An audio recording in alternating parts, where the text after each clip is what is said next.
what's going on, adventurers? Wasn't sure I was going to make it tonight, but here we are. Greetings and thanks for joining us. It's another one of our Slant Alpha adventures, and we're going to do some Flying Wild Alaska, as we like to say, in memory of the Discovery Channel TV show. May she rest in peace.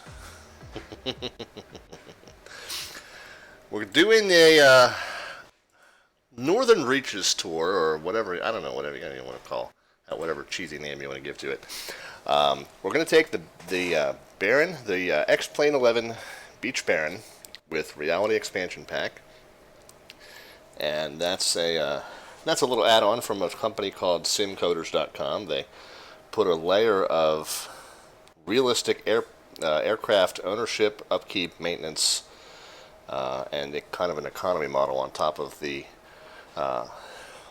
whatever plane you install it over. Now, it's only available for certain models, but one of the ones they offer it for is the Beach Baron that comes with XP11. So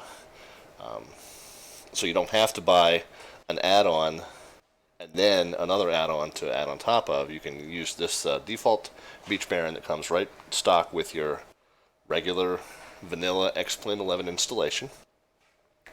And then you can buy this relatively affordable add-on from simcoders.com, install that over top of the Baron, and make a copy of it probably, and then install the Reality Expansion Pack over it, and it gives you all these extra little options. It gives you these little tie downs.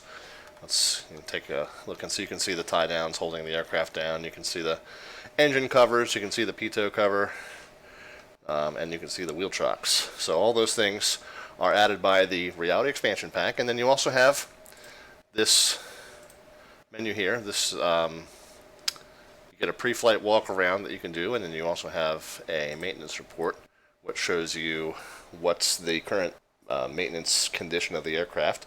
And there's 8 pages of it. So you get a report for engine 1, a report for engine 2, you get a report for your battery, you get a report for your brakes and suspension, and your avionics and your gauges, and then you get a report that shows you what you've earned and spent since you last reset the plane. So it's a neat little add-on that kind of just gives you a more realistic experience as far as owning and maintaining an aircraft.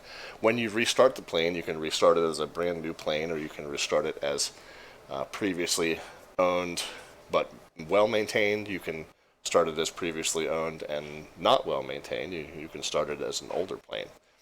So you can kind of choose the level of upkeep that you have to do from the outset, and it affects how the plane behaves. So there we go. I'll get more into that in just a moment. I first want to show you a little bit more about what we're going to do tonight. Let's bring the Sky Vector map over here. Like I said, we're flying into the very northern reaches, one of the northernmost airports in the world, I would guess. It would have to be, wouldn't it? I don't know how it compares to some of the ones over in Europe and Asia, but this is Barrow, Alaska. It's certainly the most northernmost airport, the most northern airport in the United States, for sure. And so that's our destination for tonight. We are departing from down here in kind of west central Alaska, airport called Kotzebue, or Kotzebue, I guess is how it's supposed to be said, from what I understand.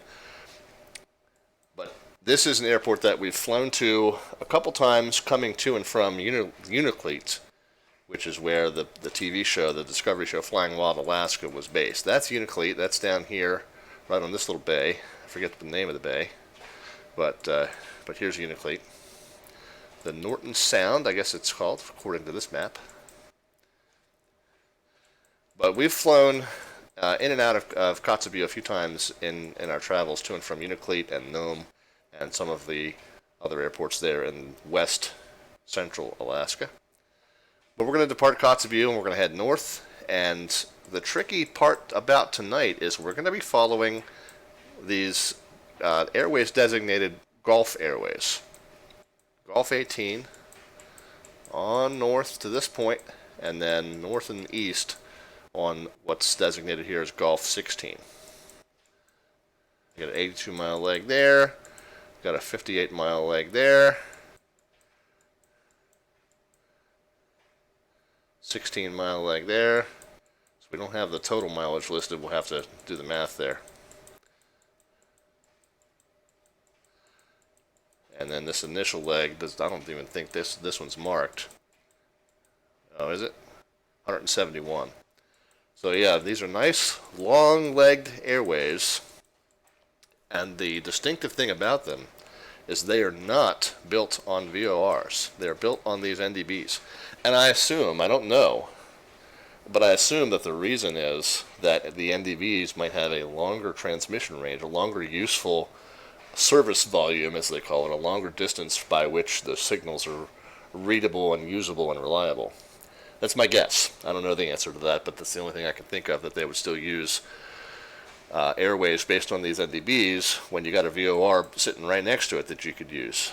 So, and you do have some Victor airways coming off of that.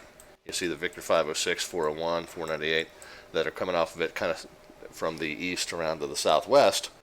But going up to the north, where there's nothing much more going on, we got a Victor that goes to the north and west here. I guess that's out to, where is that going out to? Going out to Point Hope. I thought it was going to go to somewhere a little more populated, but at any rate, so these airways, like I said, my presumption is that the NDB signals are just readable for a longer distance. Now the catch is, you don't have DME, you only have the direction. So how do you know that you are tracking that airway out, and how do you know when you're at the middle and need to switch over? Well, the proper way to navigate these is with two automatic direction finder radios, which we're not going to have in our Beach Barren. So what we'll have to do is we're going to fly this out on this bearing, whatever it is, and I'll show you how to find that bearing. Notice it's not marked on this chart. Only the VOR radials for the Victor Airways are marked on this chart off of the Kotzebue VOR. There's no bearings listed off of the NDB for this this Gulf Airway, but I'll show you where to find that information. Matter of fact, that might give us better information about the distance of that leg as well. But the point is, there's no way to tell when you're in the middle except you're going to have to just time it. We know it's 171 miles. We know it's going to take us almost an hour.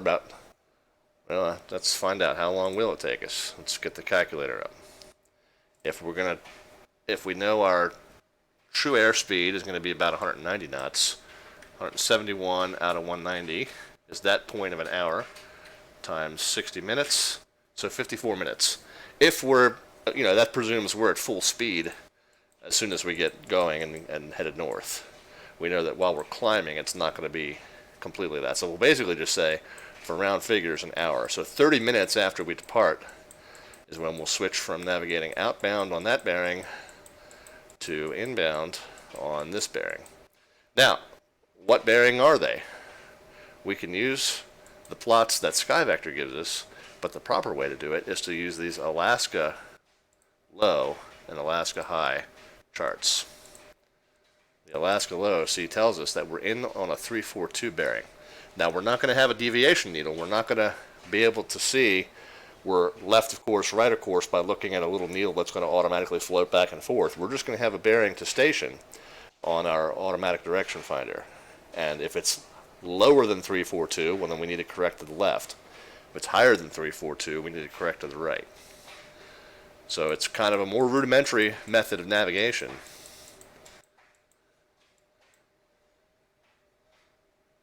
So we're going to be on a oh, wait a minute. Did I go too far? Yeah, we're here.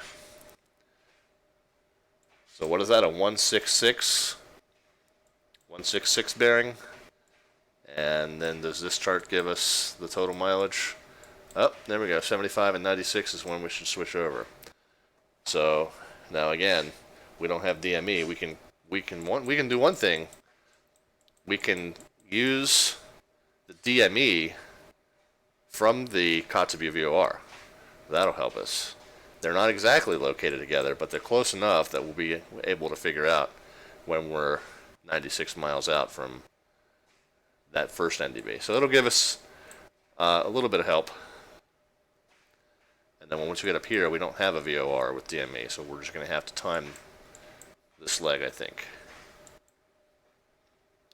Yeah, might have to just do that by timing. All right, so it's going to be an interesting one. It's going to be a little bit different. Navigating DME, NDB airways. But let's get on it. Let's get rolling. Let's get up in the air. We had a late start tonight and a longer flight, so it's just going to be the one leg tonight. But we'll get rolling into it now. I can get my, I didn't start up my flight planner, so let's get that back up in front of me. Fortunately, I did put all the information into it already. Ken Pryor says, finally made it. Got my outside work done. Yeah, I got a little bit of a late start tonight for you, Ken, so you're welcome. A little bit of a furry co-pilot crisis here in the Slant Alpha household, but everyone's going to be okay as far as we can tell. All right. Away we go. We're not even connected to the network yet. Let's go ahead and do that, too. I got to go ahead and get Swift started here. Bear with me. Still kind of recovering from the chaos. Yeah, we got one of our furry co-pilots panicked during the thunderstorms and got herself caught in a railing, and we were pretty convinced we were going to have to call the fire department to cut the railing open and get her out of it, but we were able to bend it and get her out. So she's a little bruised and she's a little numb. She was apparently stuck there for a couple hours, but we think she's going to be okay. But yeah, it was a little bit of an ordeal. All right, while I'm yapping away about the co-pilot, Swift is starting up, and it's asking me to load some additional information, so bear with me for just a moment. Now, I pointed this out in the last stream with the AeroWorks DC3, but I'll point it out here. You might notice that I'm doing a little bit of different switching around with camera views, and that's a new plugin that I've got. They called X Camera, and I just have some different views set up here to look around the cockpit. So just playing with that a little bit, and it might take me a little bit of getting used to. So you might see me fumbling around a little bit more so than you're used to seeing me with views. But just some presets there to look at certain things that I know I'm going to need to look at, rather than having to do it with the mouse all the time. So hopefully that will be easier to do than the mouse, and also might look a little smoother on the screen as well. So, all right, let's get connected to Swift. I got to put in a BE58, which is the Beach Baron.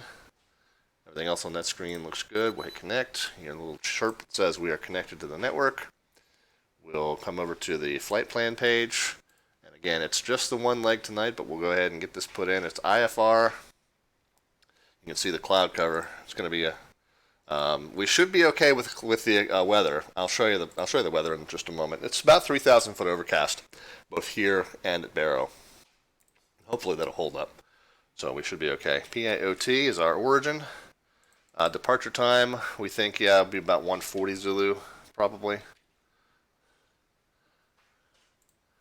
Yeah, let me, yep, we think about 1:40 Zulu time.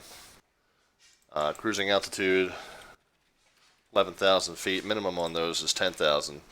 We do have some mountainous terrain as we get further up. The route is HHM, which is an NDB, then Golf 18, then PIZ, which is also an NDB, and then Golf 16, and then VIR, which, by the way, also is an NDB. Destination is PABR, PABR. Estimated time en route, we think for this one's going to be 1 hour 52. It's a little bit of a longer flight than you usually see me do. That's why, like I said, I'm only going to be doing the one. Fuel on board. This is going to be an interesting figure. The alternate is pretty far away. So with alternates, reserves, and contingencies, we're doing 5 hours, 8 minutes of fuel tonight. The alternate is PASC, which is called Dead Horse. Doesn't bode well if you're wildlife up in Alaska. Ken Pryor, I don't know what you were wowing back there. I don't know if you were wowing the camera views or if you were wowing the puppy stuck in the railing. But, yeah. Never a dull moment in the Slant Alpha household. Speaking of Slant Alpha, let's go ahead and put the link in here, twitch.tv/Slant Alpha Adventures. And for pilot training needs, please visit vatstar.com. Ding, ding, ding. Product placement. There you go. I think everything there looks acceptable. We'll send. And we should be done there. We'll go over to the ATC page. While I've got the ATC page up, we'll go ahead and do the weather briefing PA. What is this called? PAOT. 080 at 5. 10 statute miles visibility. Overcast 2100. And altimeter 3005. So we'll set the 3005 now. It looks like we're going to be taking off on runway 9er. So 3005, we'll zoom in and get that set.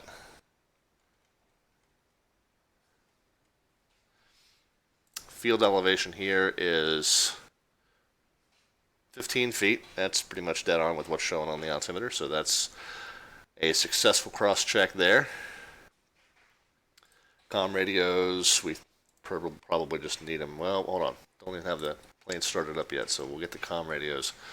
Once we get rolling here, let's go ahead and, you know what, I haven't even run my controls through their ranges and make sure everything is where it should be. Reset the parking brake. There we go. Forward and back. Okay, levers up and down. Okay. Ken Pryor says, did you know you can click the remarks button that will bring up your recently used remarks? You don't have to type it every time. So, on the flight plan page, if I click that remarks button, I know there's a remarks generator, but I feel like I've had to fill this in every time too. I haven't figured out how to save this so that this will import every time. But you're saying if you click the thank you, Ken. Appreciate that, sir. All right. Everything's synced. Parking brakes on.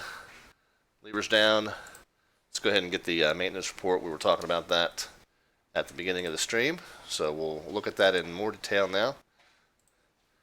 So again, the engine one, uh-oh. Did it not come up? Did I not click it? Uh-oh.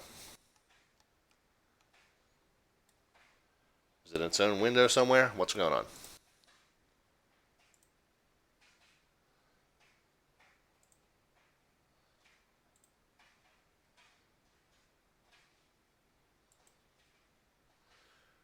All right.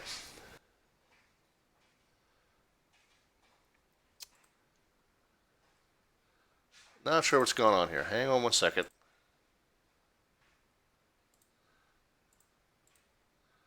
Bear with me, guys.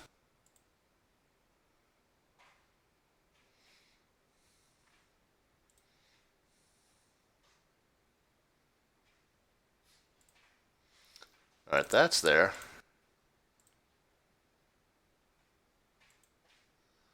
The maintenance report doesn't seem to want to come up.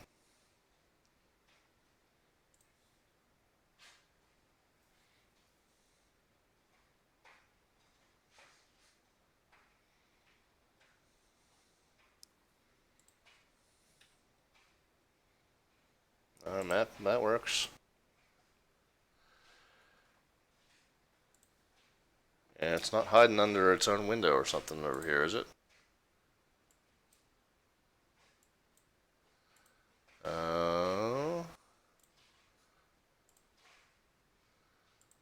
on. Let me just minimize everything else and just make sure it's not hiding in its own window or something.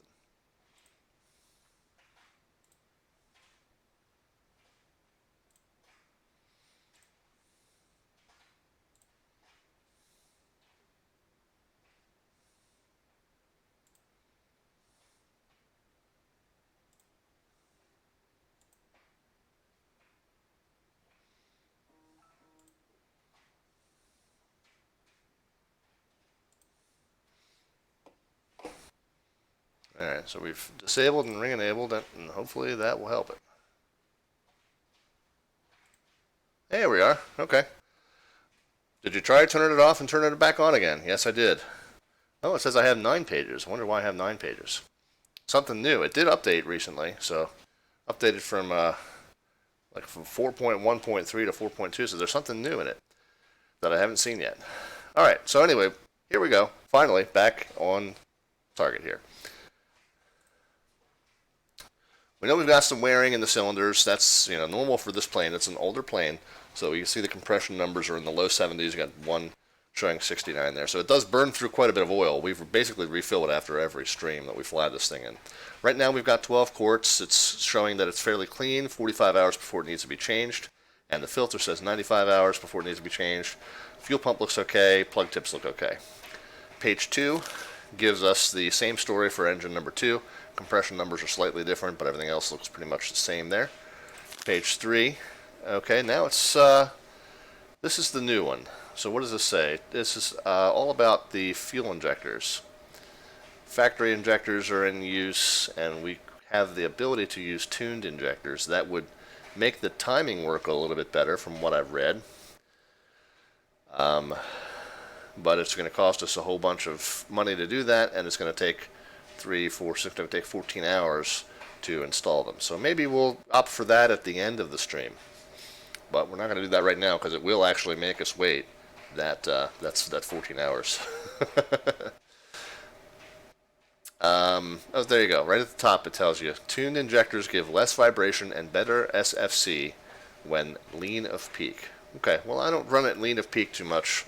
I usually use the kind of the more traditional 20 degrees rich of peak, so we'll leave those as the factory injectors. No problem. Engine tools, this is where it asks if you want to preheat the engine. We don't have to do that. And normally in Alaska, you might want to consider that. But the 63 degrees ambient temps here in the summertime, which is about average for Alaska, plus this overcast is pretty much Alaska weather at its finest. So we don't need to preheat anything. We're good to go as we are. Batteries got 267 watt hours, where it's 270 would be considered a full charge, so we're fine there. No problems with the avionics, no problems with the gauges.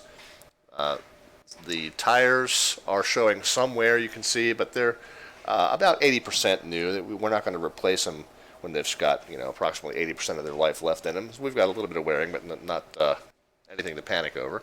The brakes look fine, and the suspension looks fine. And then this last page, which is now page 9 rather than 8, it just gives us a summary of everything that we've earned and spent since we reset it last. So we're good to go. We've got about $15,000 in change. We start with 10. When you reset the plane, you get $10,000. But because I started it as an older plane, I actually had to spend about $2,800 to get it flyable before I could even take it on its first flight. So we actually started from like 7,000 something, and now we're up to 15. So you earn money by doing flights, and then you spend it to refill the oil, to refill the fuel tanks, and to whatever other maintenance and upkeep you need to do to it. So that's how that works. Speaking of spending some money, let's go ahead and do that. We'll get some fuel into the tanks. That means I've got to open up my planning sheet again. Get that back up here.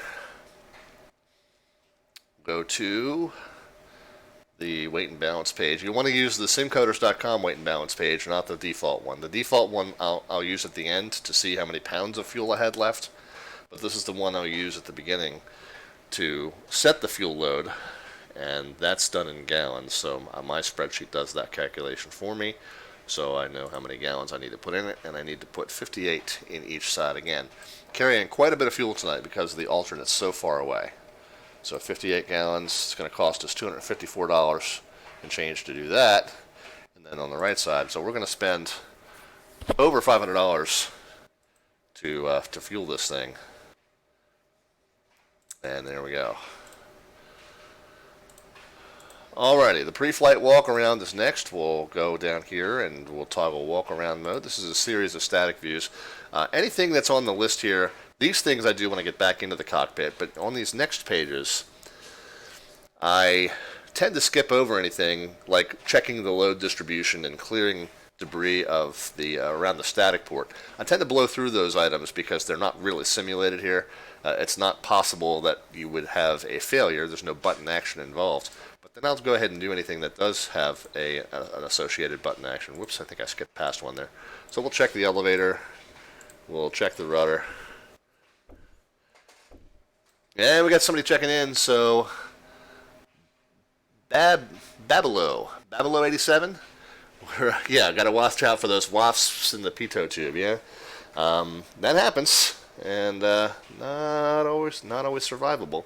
But yeah, you always want to check those things. But the REP does not simulate those failures. It just includes these things on the checklist because obviously, if you were flying this thing for real, you would most certainly want to check that. So Barrow, I'm kind of butchering that probably. I always tend to do that, but. Thanks for checking us out. I haven't seen you here before, so welcome to the stream. Hope that we'll see you around.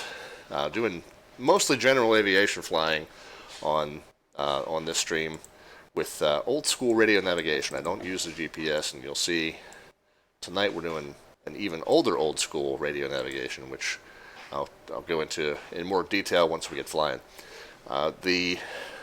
So all the control surfaces have checked out okay. Once we get to this point, we'll go ahead and open up the fuel tank, and we'll run a dipstick down, and we'll just make sure that the fuel load, as it reports on the dipstick, is consistent with what we ordered to be put in the tanks. You always want to make sure the line kid, probably the 13-year-old line kid that works at this airport, didn't screw that up. Al South MIA is checking in. Good to see you, Al. Yeah, we're just getting started tonight. Got a late start tonight due to a little household crisis, but everything's all good. We'll pull up the tie downs and the chocks, and like I said, the tires got about 80% life in them, so no worries there. Left engine fuel quantity is full, and that nice light brown color indicates that it's nice and clean. We'll take the engine cover off, pitot tube cover. Front tire still looks like it's got pretty decent life left in it. Barrow says, I'm a fan of the nav. Yeah, man. So, yeah, we don't do any, well, I'll tell you what, we very rarely. Occasionally I'll do an airliner flight in PMDG 7.3 or the 7.4. I'll do that with the full FMC. I also like the Carinado Citation BizJet, and we'll do that with its FMC. But normally when we fly either the Beech Baron or the Douglas DC-3, we do it old school with just the radio nav. So, that's, matter of fact, that's what Slant Alpha means. That's where the name of the channel comes from. Slant Alpha just means no GPS, means VOR DME. Engine number 2, again, full and nice clean oil. So we'll move on. We'll pull the chock up, pull the tie down up, and again, we'll check the fuel quantity and quality. Everything looks good, no contamination, and 58 gallons as we asked. Aileron moves, flap doesn't, and we're good to go. All right. Let's get the power underway here. We gotta get the yokes out of the way just so I can see the condition of the switches. They should all be down. They appear to be. The gear lever should be down, and the parking brake should be set. With all those things being true, we will open up the cow flaps. That's those levers down at the bottom there. Let's see. We can probably leave that there, I would think. Let's start with the battery switch. Beacon, nav, and panel lights can come on. We will check for the gear green light, and they are lit, and the fuel quantity gauges are showing what we think we have in it. Al says, good to see you again. Are we flying the 47? No, we're doing the Beech Baron tonight. Beech Baron up in Alaska. So let us see. Where did I leave off? Oh yeah, we got the All right, so we'll start with the number 2, as airliner pilot wannabes tend to do. We'll open up the throttle wide open, run the fuel pump for just a second. Oh nope, forgot that. There we go. Now we'll do that. We'll see the fuel flow come up a little bit. When it stops rising, we'll put it back down, and we'll put the throttle back down and then up to about half of the handle width there. We'll engage magnetos, make sure there's nobody walking around, and let's fire it up. See, the fuel pressure comes up right away over in the lower right hand corner. So as soon as that happens, we can turn the alternator on, and we'll repeat the process on the left hand side. Full throttle, fuel boost, fuel flow stops rising down to about halfway up the handle width there.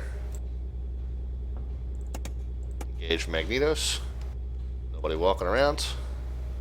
Start her up, and watch the oil pressure come up right away.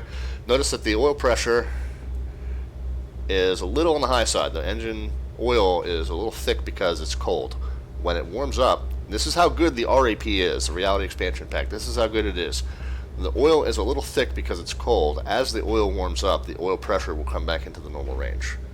Wow.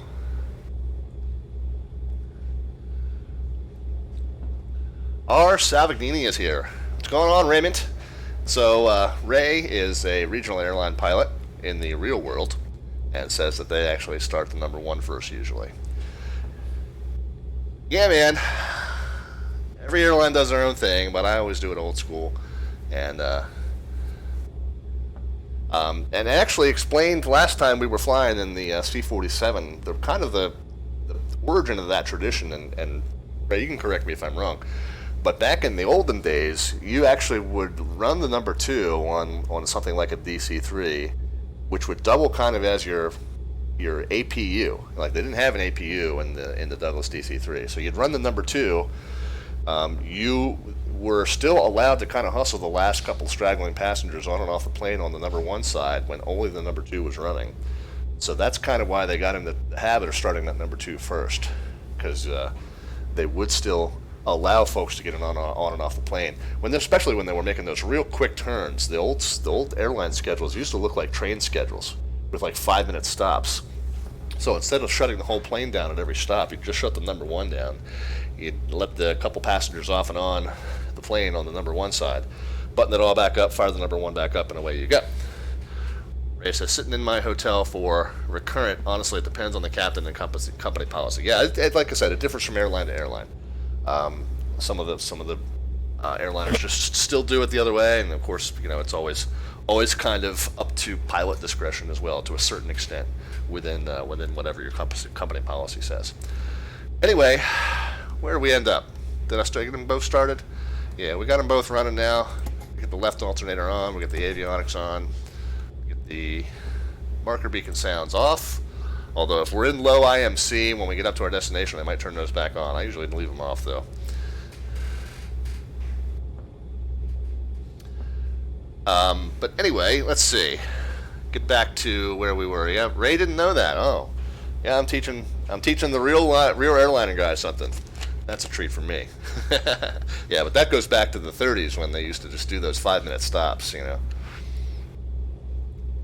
I have saved on my hard drive somewhere. I've got some of the old Eastern Airlines schedules, and occasionally I'll whip out the 1939 Eastern Airlines schedule and whip out a couple of legs from that schedule. I cannot keep up with the timing on those. Those stops used to be so quick. Of course, getting a clearance was not nearly as complicated as it is nowadays. So your ATC communications were much more limited. But yeah, I cannot run those as fast as those guys used to do it in the real world. So, all right. Anyway, where did we leave off? We got the marker beacon sounds off. I like to hit the message button here and get rid of that GPS screen. Again, we pretend we don't have that GPS unit in here. So there goes that. And then the last thing we'll do is we'll check our trim and make sure that it works, and we'll make sure that it's set to 0. And both of those things are true. Alright, now we've already set the flight plan, we've already checked the METAR, we've already set the altimeter, we've verified the origin field elevation. I want to go ahead and check my radios. I'm set to 122.8. I don't believe we've got online air traffic control where we are now. I shut off that spine. We'll fire that back up here. Let's so we got the left engine. Oh, you know what? You can see my props are not quite in sync. You can see my left engine spinning slightly faster than the right, as evidenced by that little stereoscopic whatever thing. So the reason for that is I don't have these throttles completely set to match here. Let's just do that. Set them to about 1,000 to 1,100 each. And there we go. Now we got them running at the same speed. All right. Yeah, we don't have air traffic control working up in Alaska right now. That may change, but right now we don't. Melvin Leroy says, trying to join the flight if able. Can you reshare the flight plan? right quick. Let's see. Yep, I can do that. Let me come back over to this page and copy that. Whoops. Come on now. And paste it there, and there we go. Alrighty. And Ken did the same thing I did, except he didn't include the airports. There we go. Alright. You guys are distracting me. Let's get this thing on the road, shall we? So we got the comm radio set. We got no air traffic control online, so we'll go ahead and turn the transponder on, and we'll set it to 2200, which is like VATSIMism for IFR, but not under control. We'll set the heading bug as needed. I think we said we were taking off on runway 9er. Oh, I closed my browser as well. I closed all this stuff because I couldn't get the maintenance report to come back up. So now I got to reopen all my stuff here. Airports were in the stream info, so I figured I didn't need those. Yeah, fair enough. But to that extent, the route was in the Facebook and the Twitter and the Discord, so. Anyway. Alright, Sky Vector. I'm just picking on you, Melvin. I appreciate you joining us, man. So there's that. Let's see. What did I want to do? Oh, yeah. Let's go to the FAA page. No, not that FAA page. Come on.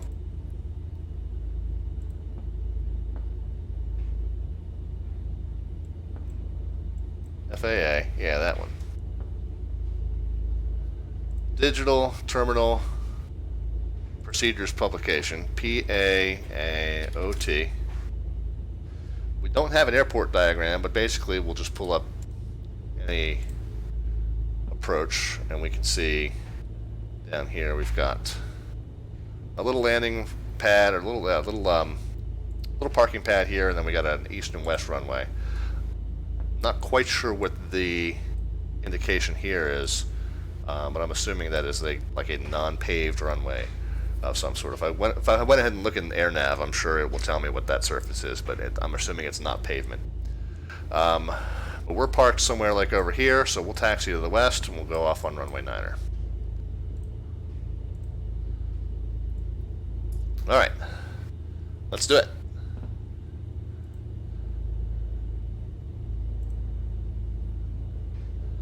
Heading bug is needed, so we know we're going to depart on runway 9, so we'll go ahead and get the heading bug set over to that. We got a new follower called Wajasgrass. Wajasgrass. No, every time a new handle comes up, I completely butcher it, so if you're in the stream chat and you want to let me know how you want me to say that, otherwise I'll just make my best guess and totally be wrong. And Craig Wito has followed. Craig Wito sounds like a delicious new item over at Taco Bell. All right, let's. We got the flaps. This isn't quite a short field, so we'll do. Yeah, we got 6,300 feet, so we're not going to need flaps on departure. We'll check and make sure that the flaps are showing as stowed, and they are. Oil temps, pressures all look good. We'll run the engine up slightly, and we'll lean the mix out until it drops just a little bit. There we go. Right about to there. That just helps us not have too many carbon deposits on the plugs while we're taxiing out. Melvin Lyris is awesome. NDB action tonight, I see. Yeah, we're gonna do our best to navigate these NDB airways with just one ADF, which is not how you're supposed to do it, but we'll do our best. But we are ready to go. We'll hit the taxi light. I'm going to adjust my planning spreadsheet to reflect we're departing at 9:45. Which will be close enough. It'll be a couple minutes from now. Back to my checklist page. And we are ready to go. Like I said, we're heading east. We're heading westbound so that we can depart to the east. Oh, and we didn't set the... Yeah, we got to set our nav radios as needed here. Where did I skip that? Yep, I sure did. All right. Let's get this chart back in front of us. We're going to be navigating off of this NDB here, which is on what frequency? It's a little hard to see. The Hotham VOR, Hotham NDB rather, 356. You see it listed down at the bottom there. So we'll go ahead and set this to 356. There, it pops into the ADF. We'll talk about what we're going to do with that in a little bit. And then we're going to tune, again, just for the DME, we're going to tune 115.7 on there. And we're not really using that to navigate off of, but it will give us that distance information here. It says we're 1.3 miles from it. So, that's what we got.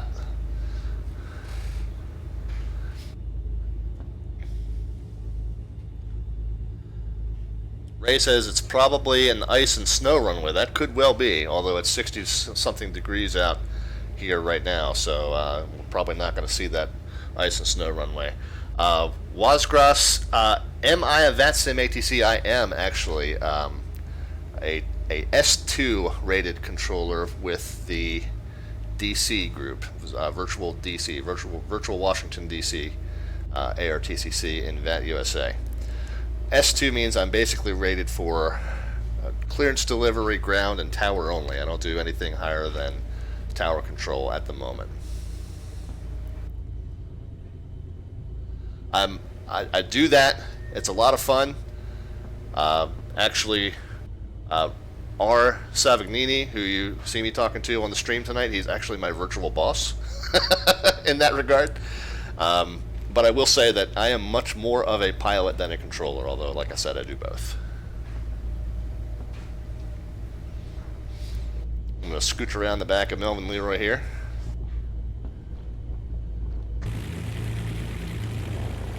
A little tickle. Tickle, tickle, tickle.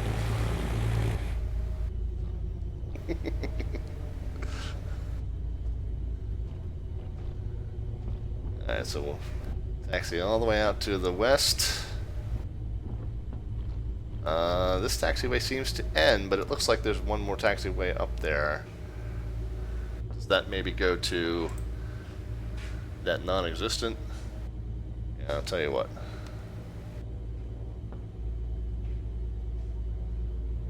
I'm just going to follow the Yellow Brick Road here, guys. I'm not sure where that pavement straight ahead of me leads to, but I'm going to follow the Yellow Brick Road.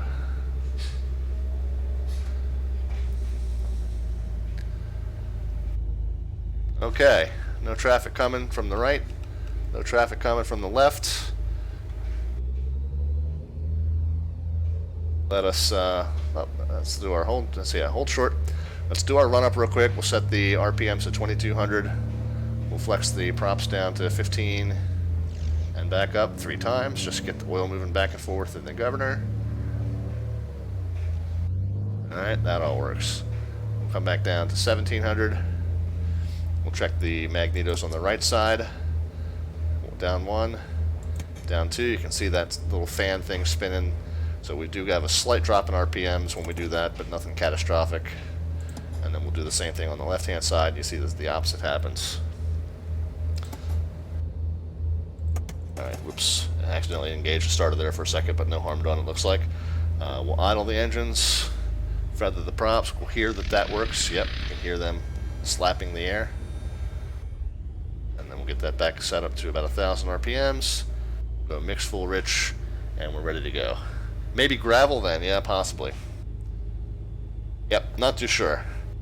Getting ready to enter the runway, so we'll get pitot heat on, landing lights on, taxi light off, strobe light on. Following the advice of another real-world pilot that was watching the stream a couple streams ago, says that I was getting the pitot heat on too early. Says that the time limit on a lot of aircraft is 2 minutes once you activate it before you get it flowing with air. So we'll now do that. According to his advice, we'll get that done as we enter the runway now. Alright, we'll get lined up. We'll advance the engines slightly. Make sure they both respond symmetrically and normally, and looks like the temps and pressures are all good. So we'll go ahead and set our takeoff power. Airspeed comes alive. Rotate at a little bit of right rudder to keep the airplane on the center line. 85 knots, pull it up. Gear comes up as we get positive climb. Pitch for that 100 knot climb now. And as soon as we get through 400 feet AGL, we are there. We'll reduce to 25 and 25 and we'll start our turn on course. Whoops, one course will be the north. Where am I going? North is this way. Almost took a wrong turn at Albuquerque.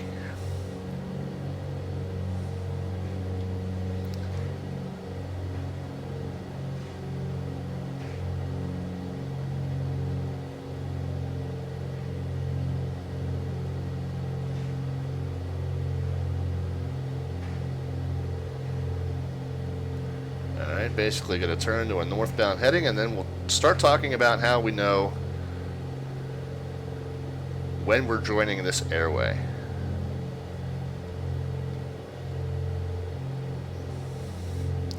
And I'm going to get the autopilot engaged a little earlier than I normally do. And we can pitch for, I'm going to pitch up just a little bit. We can normally aim for about 110 knot climb in the Barron. That's the best rate of climb speed in the Beach Barron, which, Ray, I got from that pilot operating handbook that you sent me, so thank you for that. Got it nice and level at a nice and stable climb, so we'll go ahead and engage the autopilot. Autopilot on, and whoops, probably need to change the heading mode, but I want to change the heading bug over to due north. Then we can engage heading mode right there from that screen. And we're not in altitude mode yet, but it's going to put us in a nice, stable, essentially vertical speed hold there.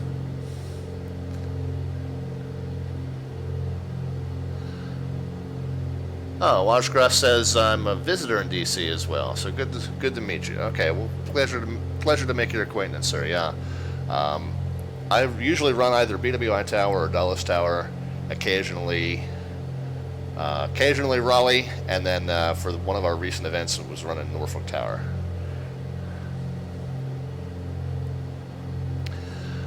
The POH says to use pitot heat in VMC. I do not know. I skimmed through it. I didn't catch that detail. So you might be able to find that for me, but no, I didn't catch whether to use it in VMC. I just know that in many POHs it kind of just says to use it whenever, prophylactically, since there's no real adverse engine performance based on it. So, but whether that's specifically written in the Barron's POH, I did not quite catch that. It's a 500-page manual. Manassas Tower. Not JK has checked in. Not JK, it's a pleasure to make your acquaintance as well. We've got a lot of new viewers on the stream tonight. Thank you all for stopping in. Hope that you'll check us out again. All right, now as we get into the north, we got to figure out where we are supposed to be on this airway. So we're supposed to be flying out on a 166 bearing to this station. Okay, that is our airway here, 166. So we've got to figure out what's our bearing to the station, and if it's higher or lower, we got to figure out which way to correct. Not JK has hit the follow button as well. Glad to see it. Thank you very much. All right, let's reduce the climb just a little bit.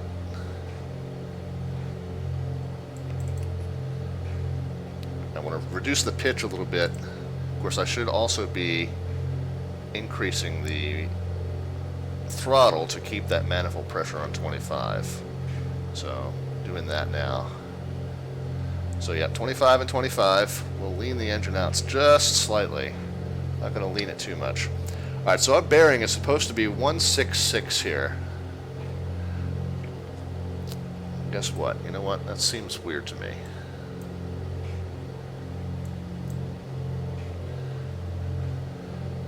Yep, no, we're well to the east of where we need to be. So let's put in a pretty hefty correction.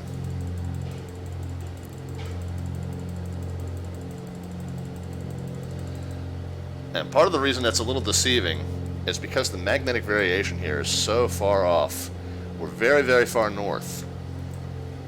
So I misread the chart a little bit just because, look at this. Yeah, 090 is way down that way. So north is probably more like this.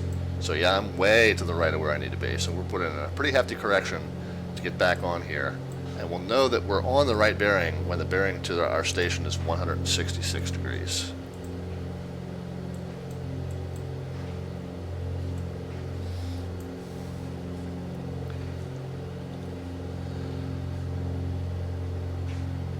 So we've got still that good 110 knot climb.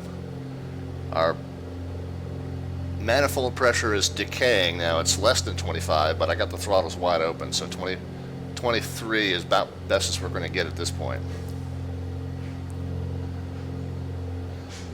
Ray says you could potentially burn the heating element if used improperly, but it'd have to be pretty hot to have that happen. So what I was told by another real-world pilot, but I don't think it was specifically about the Baron, was that their SOP for the outfit he flew with, and I don't know what, like I said, I don't know what aircraft he was flying or what company it was, but he said that their SOP was that you didn't have the pitot heat on the ground activated any longer than 2 minutes with no airflow over it.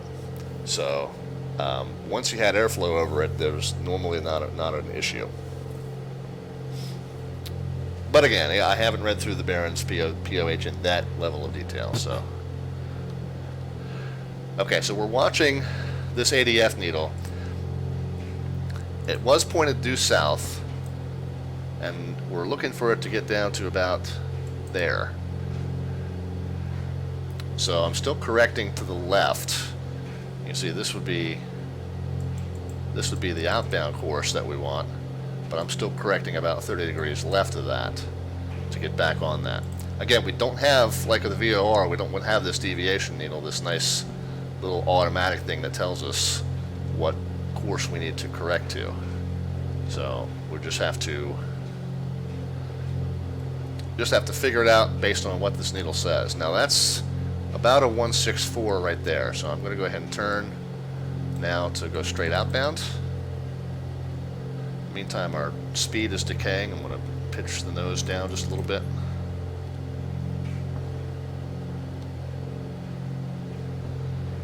Yeah, we'll maintain about 110 knots.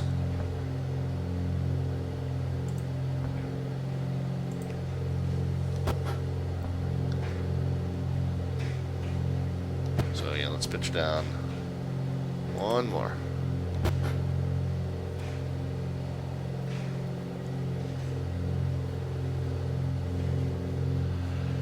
Climbing through 10,000 now. We're 1,000 to go.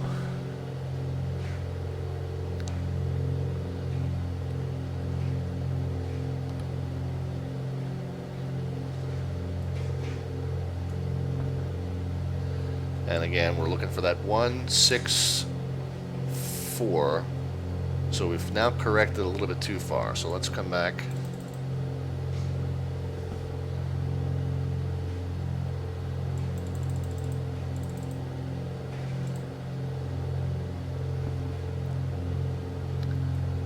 Yep, so that's what we're looking. So that's, see, it's at 1.6. It's at the next thick lineup, so that's 160.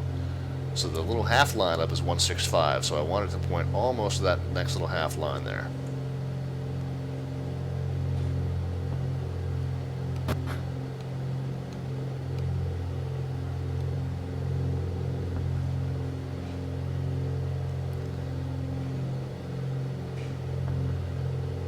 Engine indications all still look good. We're getting just about 20 on the manifold pressure, but again, the throttle's wide open. 25 is still the RPMs. Fuel flow is what it is. I can probably lean the engine out just a little bit more.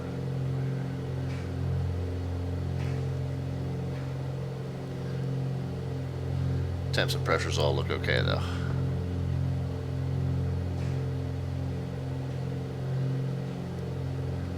Actually, they do not look okay.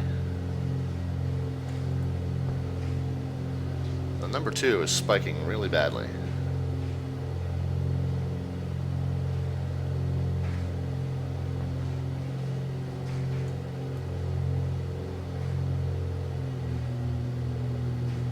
Alright, let's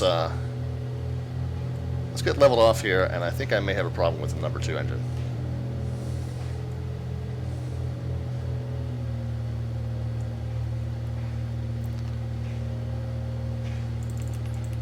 Alright, bear with me, guys.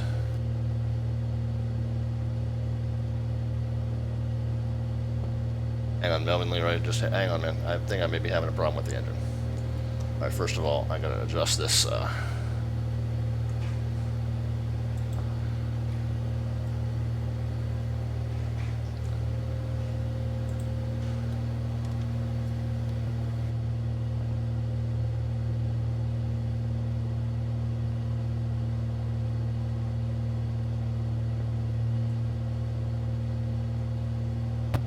Alright, let's go down.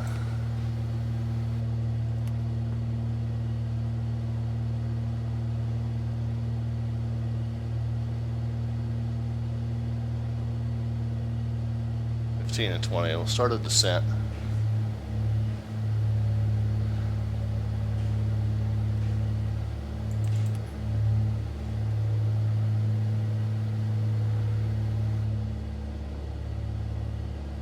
Let's open up the cow flaps on that side. Oh, they're already open.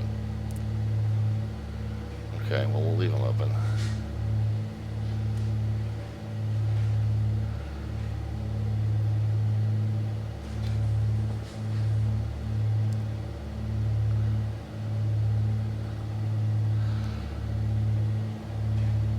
Alright, so we're slowly descending back to 11,000. I'm very concerned. I think I'm probably going to lose this number 2 engine.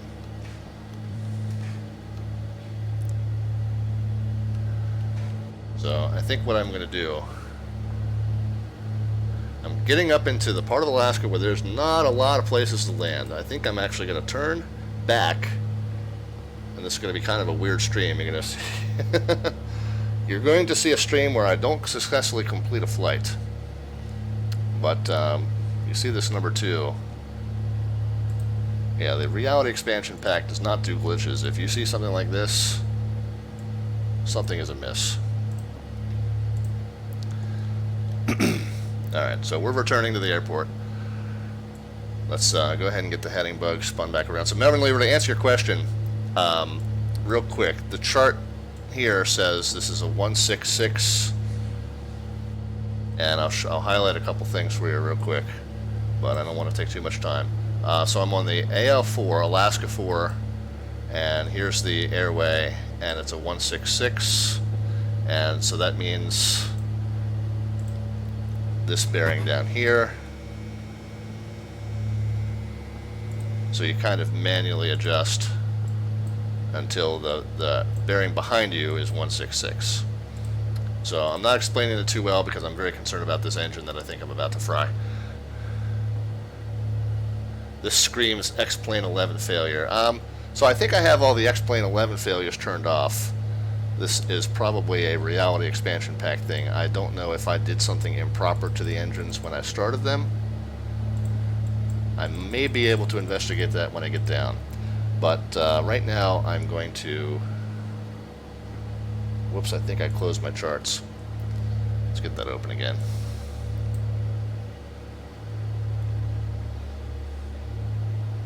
Melvin Leroy said, I had the wrong charts pull up. I see that now. Good luck on the return. Yep. Thank you, sir. Yeah, it's been a weird night all around. I'm going to blank out the...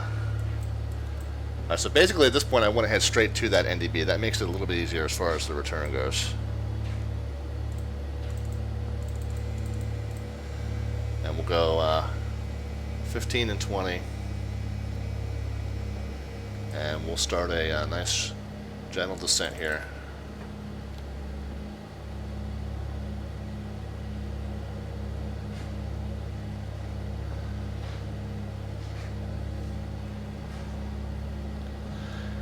Oh yeah, yeah, reality expansion pack.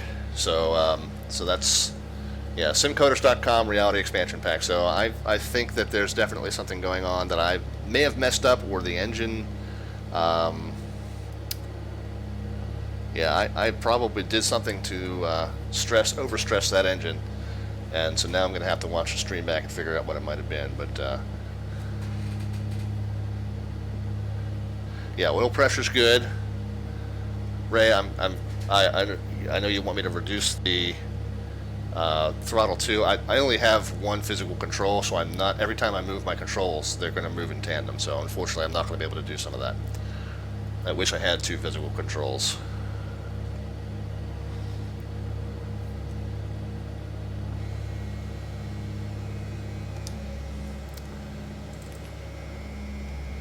But I am going to kind of baby the engine as much as I can and pull it down to as low as a pressure and RPM as I can. Yeah, that one cylinder head temp reading is really high. Everything else looks normal, so I don't know if it's a gauge issue or if it's the engine itself, but I'm not taking any chances. This far out into the wilderness, go into this view here. Once you get north of Kotzebue, there is a whole lot of nothing up here, and I don't want to be in this, you know, in this wide, open, uncharted area trying to find a place to land. So we'll just head back to Kotzebue and get it safely on the ground. We'll probably cut the stream a little short tonight because I got started late anyway, and maybe we'll try this one again next Monday night.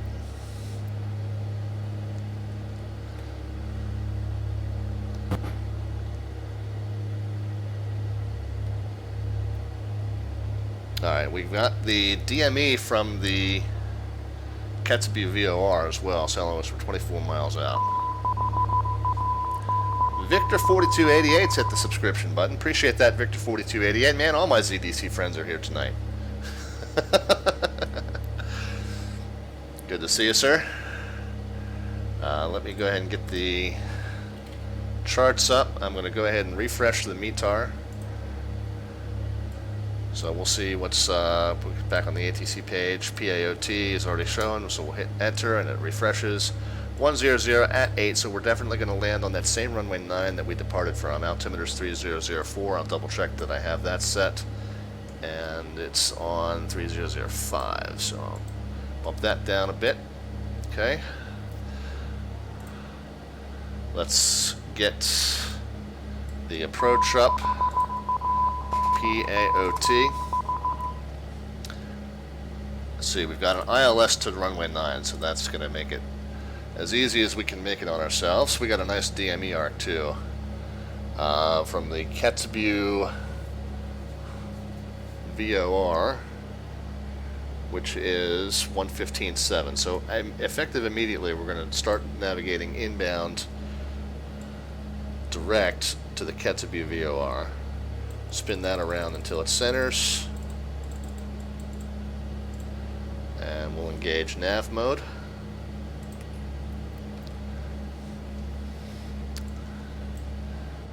We're coming into that on almost a 150. Let's come into it on a 150. So it's now going to correct me to the right to get in on the 150. The reason I do that is because that's going to put me in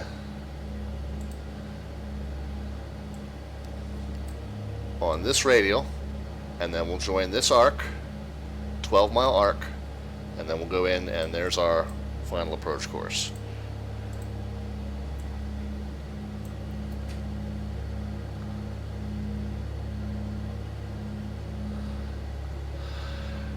Alright, 110.7 is the frequency, so 110 and 7.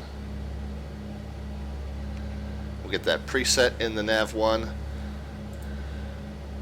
In the nav 2, let's see, 110.7 course is 89.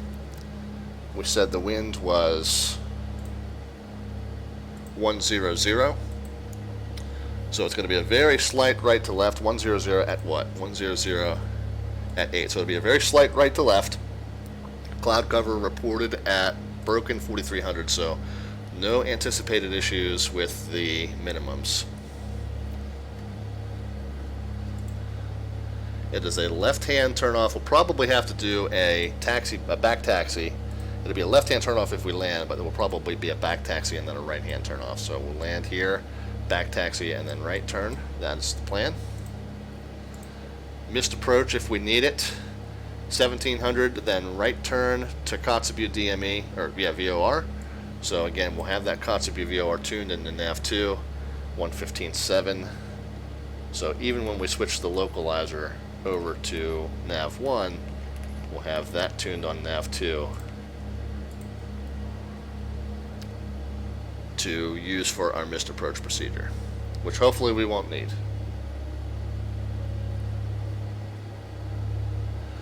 Alright, so again, that's a 12 DME arc. We're at 16 and change now, so we've still got a few miles to go, and we're still at 4,800, and we're going to intercept that arc at or above 2,000. So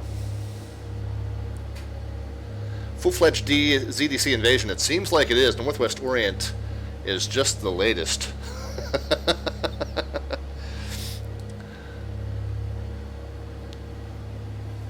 Somebody put a nice message up in Discord and said, everybody go check out Rob's stream immediately so we can make him nervous and watch him crash. And I think one of you probably sabotaged my number 2 engine also. If we can't make it back to the airport, what's going to happen to ZDC? ZDC, believe me, will not shut down if I were to suddenly perish. ZDC will be just fine without me.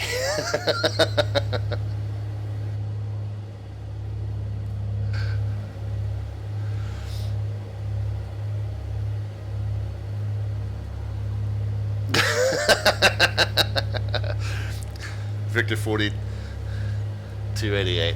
Mince is here. Says, hey everyone, how's it going? It's not going well. My number 2 engine is overheating, and I'm returning to my origin of Kotzebue, Alaska. 14.2, so we've got 2 more miles to join that arc. Oops. Let's get back in the plane. Well, the good thing is it's not on fire yet. Alright. Alright. So we're getting ready to join that arc, 13.7, so I'm going to put it into heading mode here because we're about to make a 90-degree right-hand turn. So I'll have it in heading mode just to be ready.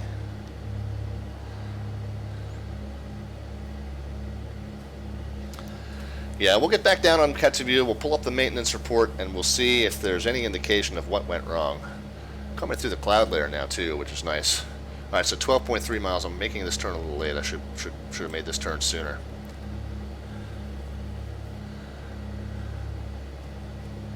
Oh, it was S8. So it's 12.4, 12.3. So we're good. So at this point, we're going to make this, keep this VOR 90 degrees to our left, and we're going to keep spinning that arrow until that arrow shows a course of 089. And actually, 095 is where we're going to turn in. So when we're at the 275 part of the arc, so inbound is 095, that's when we start this turn in and join the localizer.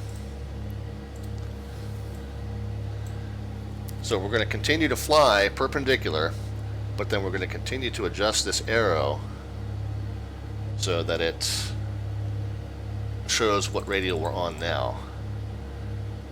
11.7 miles, so we're a little too close, so we'll actually just let the heading stay straight, and that'll get us back on that 12 mile.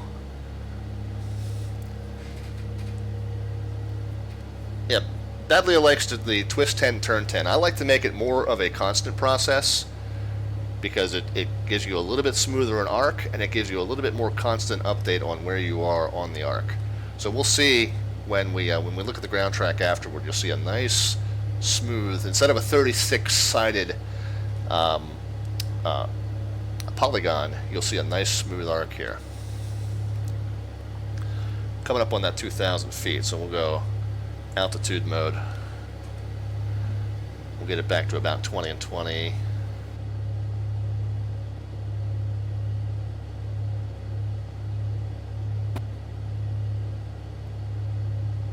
Okay, we're back out to 12.1, so now we can turn it back into a perpendicular heading. Just keep nudging that arrow ever so slightly to keep it centered. Initiating the approach, we would go cow flaps open, but they are already, so we're good there. It's more...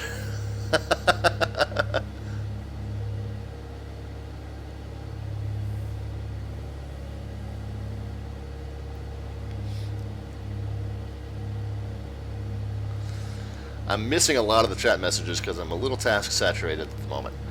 But yeah, I see you all like rooting for my engine to die. That's nice.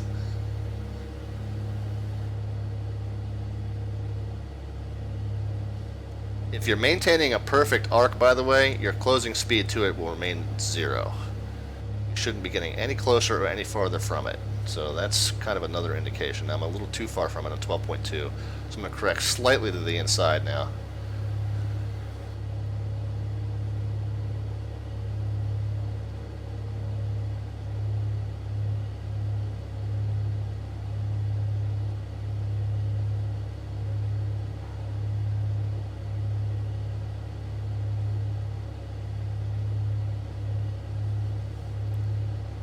Yeah, so far I'm still kind of watching that engine gauge, and the only contraindication right now is that in elevated cylinder head temp. Everything else looks okay at the moment. But just not worth taking the chance going up into the Alaskan wilderness with only one functioning engine. Got some more stream activity. Mass DF is following and hosting. Appreciate you being here, man. Hopefully you'll check us out again. Normally we don't do abnormal procedures. Normally we just fly on normally, but tonight just doesn't seem to be a normal night by any stretch. And Babelo87 hit the follow button as well. Appreciate that very much, guys. I hope we'll see you back. We tend to see usually a little bit more normal stuff here, but mostly general aviation, mostly radio navigation. Alright, let's remind ourselves on this arc. So it's the 0905. We're getting closer to it. So every couple seconds you'll notice I bump that arrow down till it centers again, and then I bump the heading till it's perpendicular. And we're maintaining that pretty precise 12. We're just about a tenth of a mile too far out. That's not too bad. But I'll correct slightly to the inside of the arc and get back on that 12.0.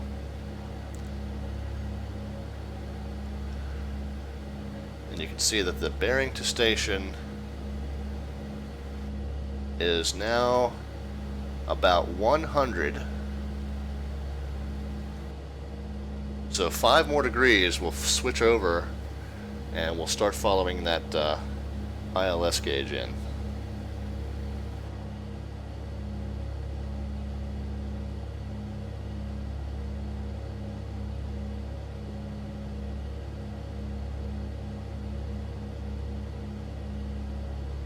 See, we're right there on the 12.0. Closing speed is only 6 knots, so we're almost, and we're just inside of that 12-mile arc now. Okay, we're pretty much at that 095. I'm going to go ahead and flip this over to the localizer, and we'll start making that turn. Maybe turn it out 30 degrees, just so we can get a good intercept. Up comes the glide slope indicator.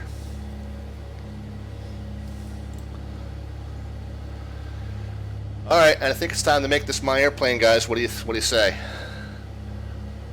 Autopilot, flight director, say your last prayers.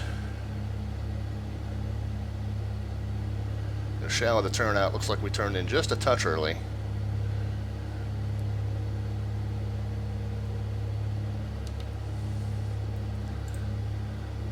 Minimums for a straight in is 263 feet, so we've got a nice low minimum below the cloud cover, so we shouldn't be in danger of worrying about that. I'm going to go ahead and get the speed down just a touch now. Get down below 120, we'll go flaps 1 in gear. Yeah, it looks like I turned into that localizer a little early, but I did it on 275. Oh, wait a minute. I know what's going on. I got to set the 089. Give us a better indication of where that course is. So there's 089. Okay, so now I got a better indication of the direction of the final approach course. But still, it looks like I turned in early, doesn't it?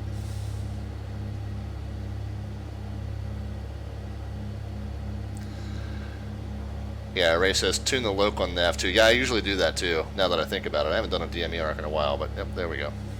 Now I'm late. Yeah, normally I'll tune one on nav 1, one on nav 2, and then I'll swap both of them. But yeah. Alright, so we've overshot the lope just a touch now, but we're below 120. We'll go flaps 1 in gear.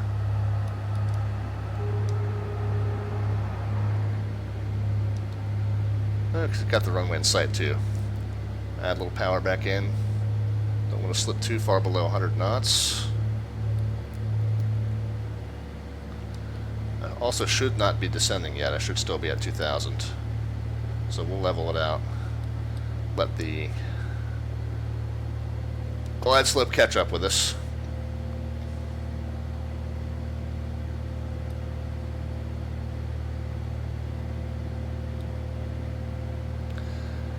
Now the localizer says I need to correct to the right, but visually it looks like I'm pretty much dead on it.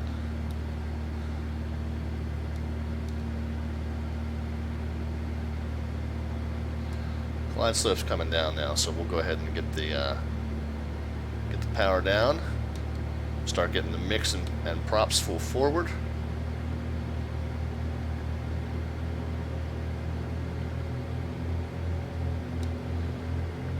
RPMs are going to go higher, but we're not really putting more power in. We're just downshifting the car.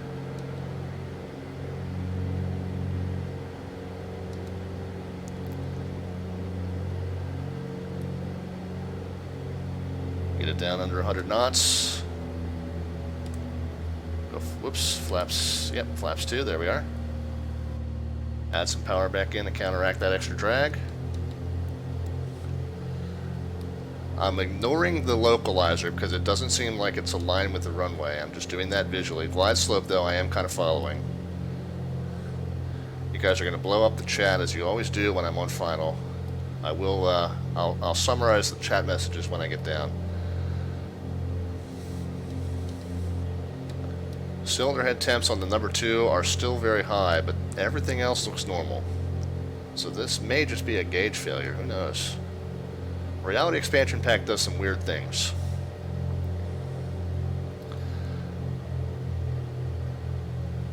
Final approach speed will be 85 knots, so we'll start pulling the power down and getting those last few extra knots off.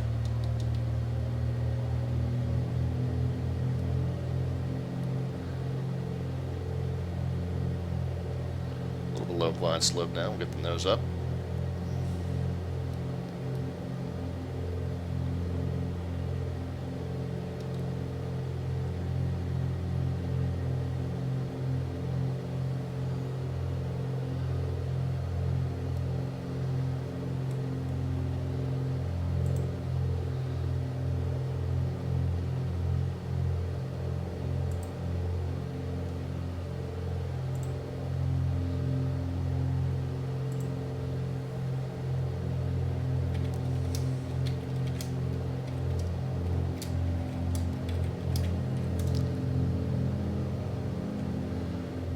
Little text announcement there on 122.8.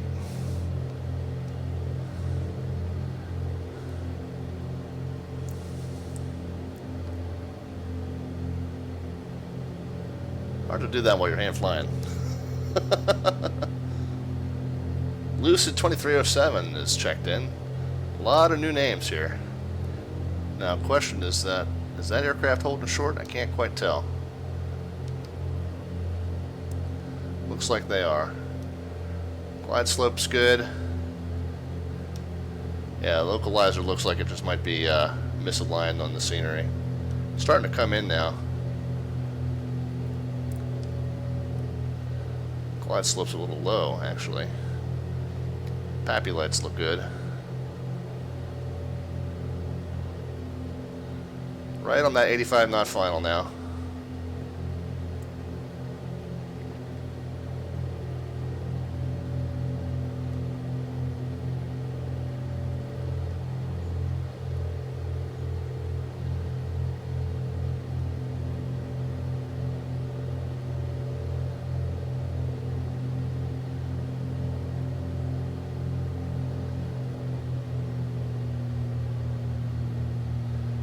Alright. 28 PJ said they're holding short. Oh, now left to center line. See if we can get that sorted out. Oop. Little shaky. Little shaky, but nice light touchdown. We might be able to make the turnoff here. Let's see. Hey, we did it.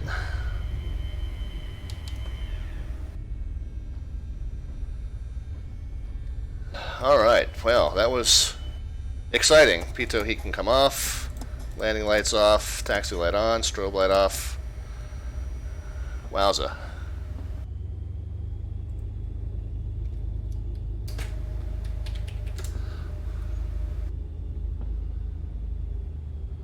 Alright, well, let's taxi back in, guys. It's a little bit shorter stream than I intended to do. But let's taxi back in, let's get parked, shut down, and let's look at this maintenance report and see what's going on.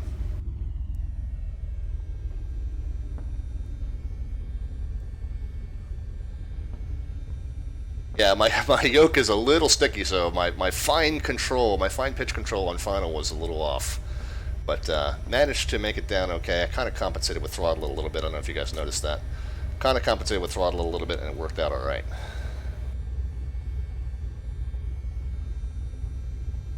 All right, let's get it parked. Let's get the parking brake on, please. Parking brake. All right, there goes PJ. Have a good flight, PJ.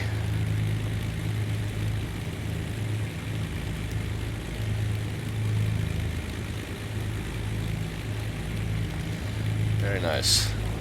Alright, let's figure out what's going on with this thing, guys. Got the throttle set to 1,000, mix lean that a little bit. Taxi light can come off now that we're parked. Let's run through this shutdown checklist as quick as we can and see what's going on. We get the flap stowed, throttle set, mix leaned, landing lights, taxi light, strobe light, anti-icing off, pitot heat off, okay. Parking brake set, taxi light off, transponder can go back to 1200 and standby. Elevator trim reset. Not going to worry about fuel and ETA, but let's go ahead and get master avionics off. We'll do what we call a live mag check. We'll make sure that the magneto switches do in fact disconnect power to the mags. Okay, that has worked. We can go ahead and close the throttle, cut the mix. Wait for the props to stop, we'll feather them. Magnetos come off. Cow flaps can go closed. That's there.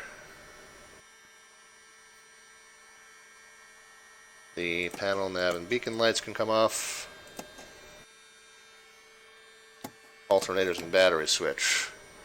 Alright, we'll do our post-flight walk-around, and then let's look at this maintenance report and see what happened, if we can get any indication as to what was going on. Post-flight walk-around. Real quick before we do this, let me catch up with some of the chat messages.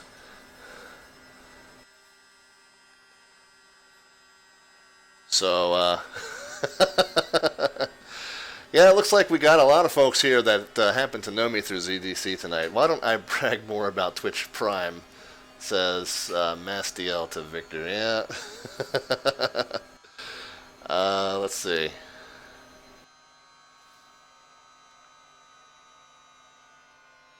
So yeah, Mint's checked back in. Mass DL, that's a new. Is it DL? Like it's in a really dark font on my screen. Max DF maybe. So appreciate you being here. Thanks.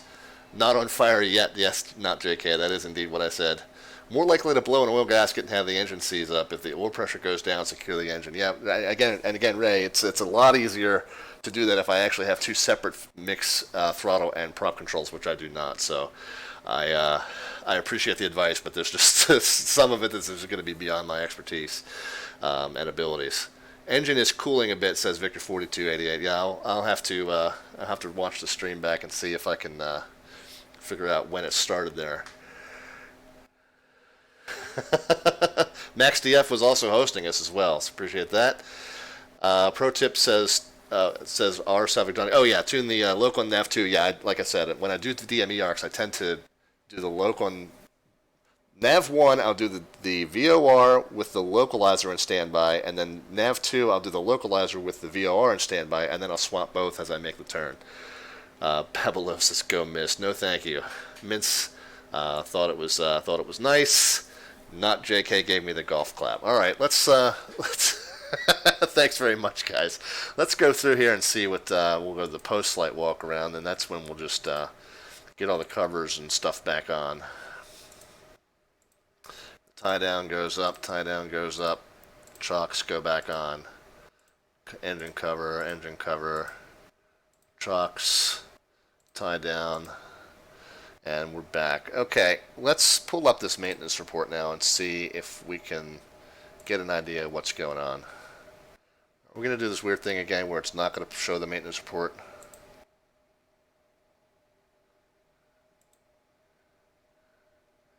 Yeah, let's see if we can get it.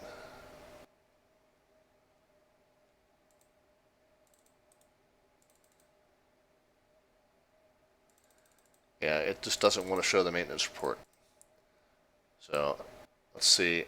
I wonder if I disable the plugin and then re-enable it, will it erase all of what's going on with it? That's a good question I don't know the answer to, but it's the only thing I can try. So, let's just do that.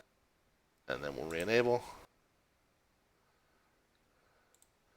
And we'll see what happens.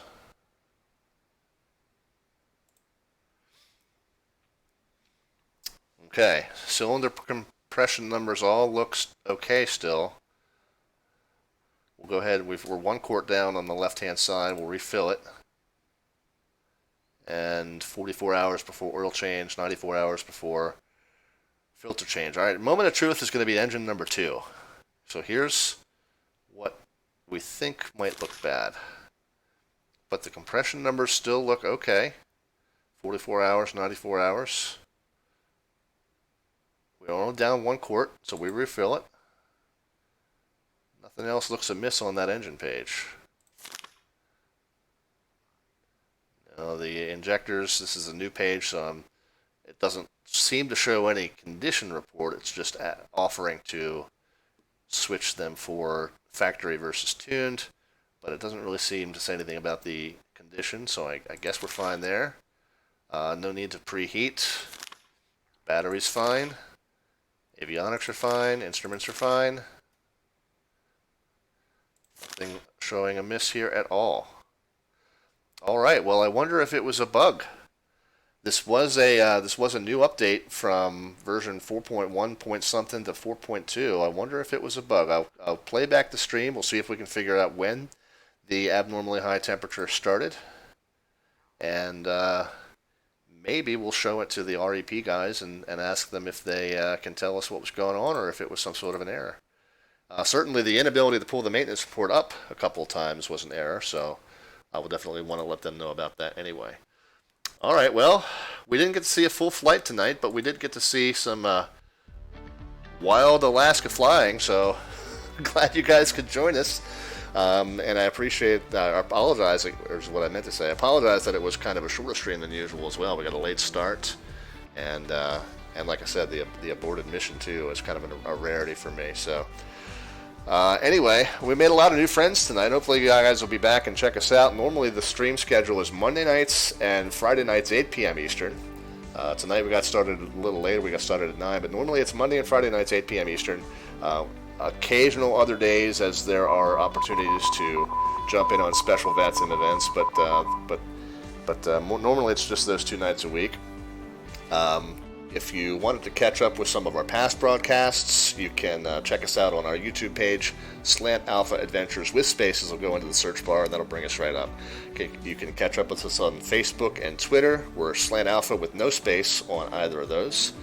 The Discord server is open to anyone who wants to jump into the discussion. Discord.gg, and then the random jumble of characters there on the lower right-hand side of the screen. And then, if you wanted to see what we're going to be up to, what we're planning to do on the stream, our schedule is posted in the Twitch channel information as well as on the Discord and Facebook pages.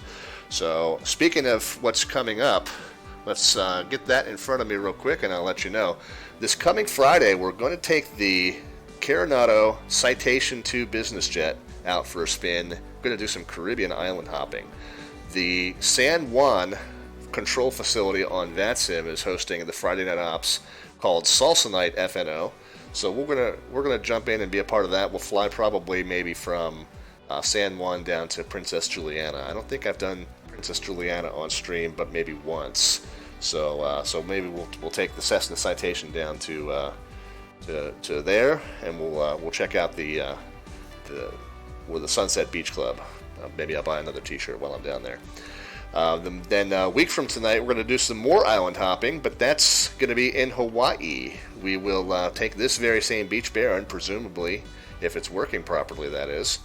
We'll take this Beach Baron to the Hawaiian Islands, where the VATSIM Honolulu Control Facility is hosting a rare Monday night event.